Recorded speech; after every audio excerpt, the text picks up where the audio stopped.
If you're comfortable with where you are right now, you're already left behind. Because your comfort zone, it's not your amigo, it's your enemy. It is the thing that is holding you back from the life that you want. And the people that you admire, they are constantly living on the edge of their comfort zone. So today we're going to talk about how you can start doing the hard things so you can finally live the life that you actually want. Growth is one of the scariest human experiences. And it's crazy because that is the only way that you can actually grow and evolve and become a better person. And it doesn't help that when you do grow and evolve, the people around you start saying things like, Oh, you're too good for us now, eh?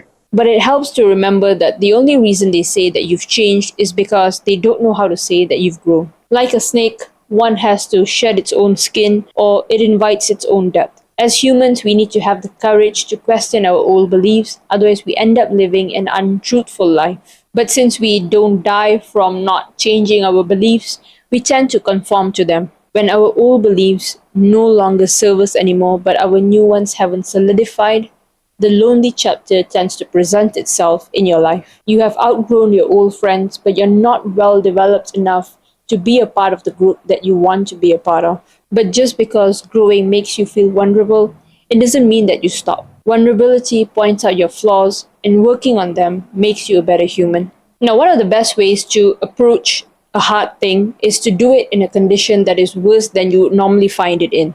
Because when you do things in conditions that are harder, once you move into the regular conditions, it feels pretty easy. In football context, this could look like attempting a goal that is slightly out of your reach. Say you've mastered the cone weave, but every time you go out to perform it, you have to look at the ball so that you don't lose control of it. One way to make this drill harder is to do it without looking at the ball. Sure, you will miss the ball a few times and you'll probably fall flat on your face, but that is the point. The point is to make it harder than it actually is so that when you do try the drill again while looking at the ball, it feels so much easier and it feels so much more natural. You will mess up initially, but the point is to mess up. Once you mess up, you learn and you grow, it won't bother you as much anymore. Another one that you can try is once you have done a really hard cardio workout, step on a balancing beam and do your best to not let either side of the beam touch the floor for 10 minutes. You would be surprised at how hard your stabilizer muscles have to work in order to prevent this from happening. Now, not training at all will also put you in a worse position, but that is not what we're going for. We're going for strategic discomfort, one that allows you to push your limits in a low risk environment so that you become a better version of yourself. So figure out ways to make your training harder than it already is. Maybe wear limited vision glasses or force yourself to scan every time you pass the ball against the wall. Sure, it might look goofy to the people on the outside and it might look like you don't know how to play football at first, but if you don't push the limits, you won't know how far you can go. It's the same as taking the majority of your paycheck and putting it into a savings account. Of course, you would have to live frugally for a while, but in the future, you would probably be able to buy a lot more valuable things with the money that you have. And if you look at it, this is also why most professional footballers have humble beginnings. They were in positions that were not so great, and therefore it made them want to come out of that position. If you're constantly comfortable, there won't be a desire for change. So make your life harder, slightly. Now, one thing most people don't realize is that most discomfort only lasts for about 5 to 10 minutes. You think that the discomfort will prevail, but it's more like a spike, and it usually wears off within 10 minutes. If you set a timer for 10 minutes and you tell yourself you're only going to do the thing for 10 minutes, you would realize that after about 10 minutes or so, it's not as hard as you thought it was, and you could probably do it for a lot longer. When I first started running, I used to use an app called the Nike Run Club app. And in that app, the coach would say, people think that the hardest part about running is finishing the run.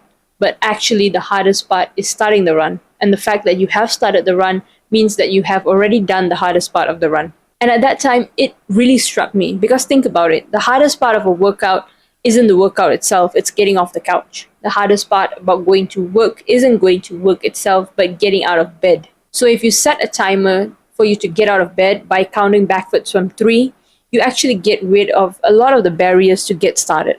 If you don't like it after 10 minutes, allow yourself to step away.